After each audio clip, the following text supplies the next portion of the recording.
Hi, so the big day has arrived. It's the men's singles final of US Open 2025, and tonight the two usual suspects will be on court trying to again go at each other. Hopefully, a marathon match, hopefully, an epic match to find out who was the last laugh in 2025. For the fifth consecutive time, it is world number one Yannick Sinner who has reached a Grand Slam final, and he would be playing his second back-to-back US Open final tonight at Flushing Meadows. And against him will be the world number two, the challenger Carlos Alcaraz, who will be playing his third consecutive Grand Slam final, and it would be the duo's third consecutive Grand Slam final. So it seems the whole world has fallen behind, and these two players have established broad daylight between them and the rest of the world. That includes arguably the greatest ever tennis player, that is Djokovic.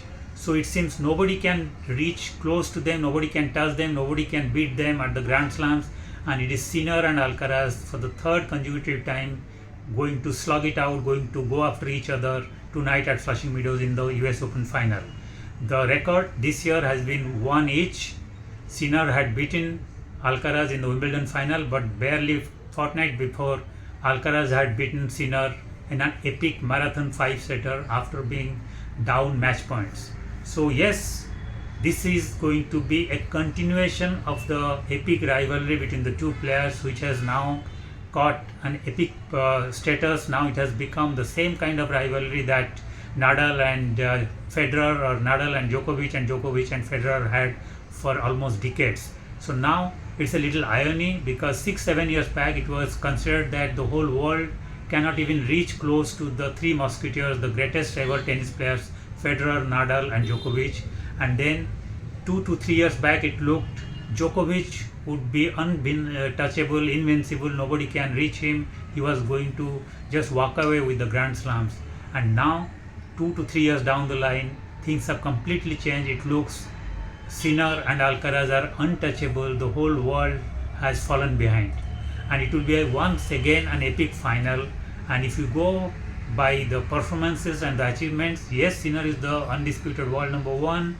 He has won already 2 Grand Slams, so he is going to try to make it 3-1 and then make it almost a completely dominating year for him in terms of his tennis, if he manages to win tonight. On the other hand, Alcaraz has just one win, that is at the French Open, but he was there in the Wimbledon, and he reached the final before losing to Sinner, and he would like to end the year sharing the Grand Slam honors. He would like to make it 2-2 by winning the final Grand Slam and having the last laugh. And there is a lot at stake here, because if Alcaraz manages to win, he will have the new world ranking of world number one when the list comes out tomorrow.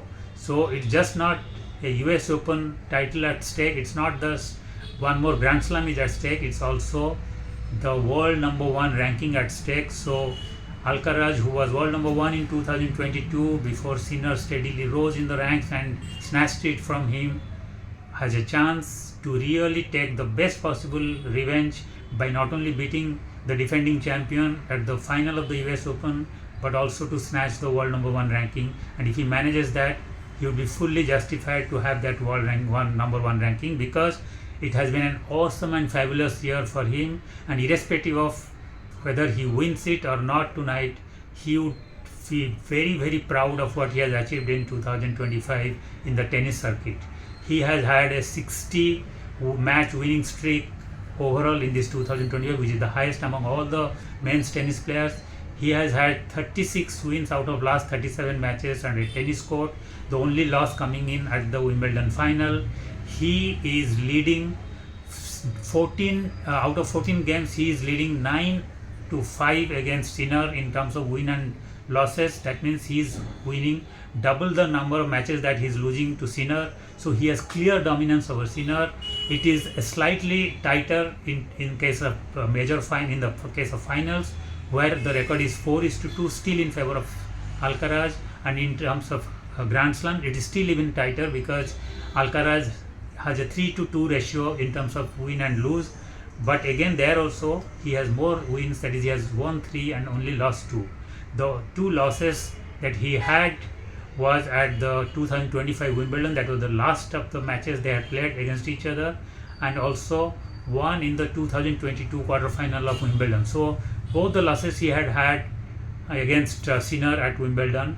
But it is also a fact that though he leads 3-2, but out of which twice Sinner had match points in those Grand Slams against Alcaraz, once in the 2022 US Open match, and also once in the French Open Epic final in May this year.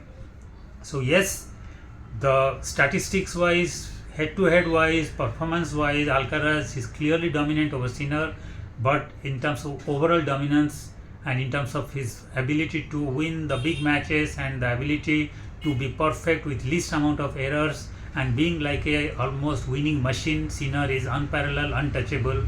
So how to then pick, or how to pick a favorite for the final tonight?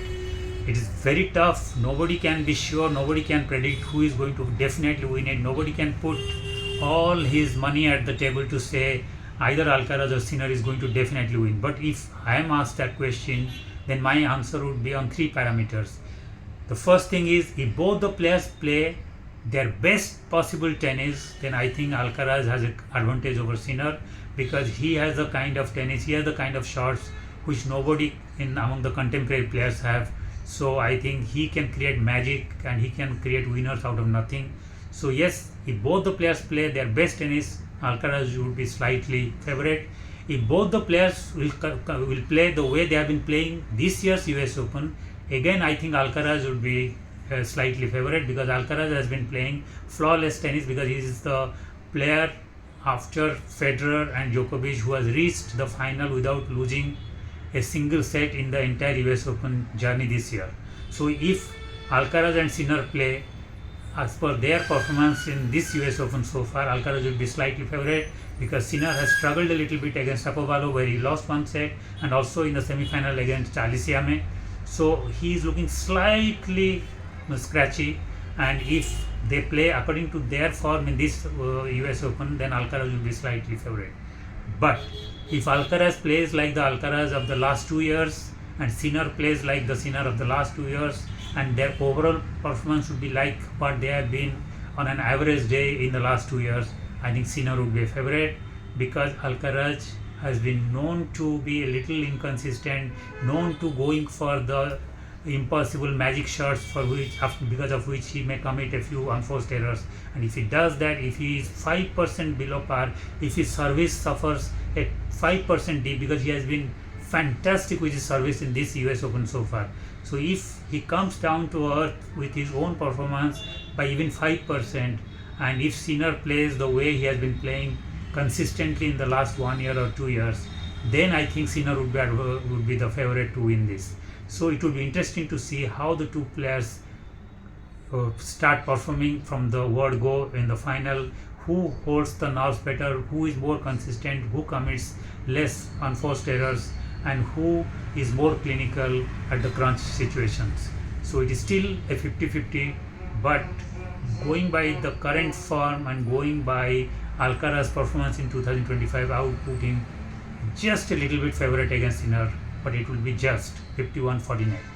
But then we can keep our predictions to ourselves. Let's wait for the midnight and enjoy the match as and when it starts, and hopefully it will turn out to be one more epic final, and one more chapter will be added to their epic rivalry. Thank you.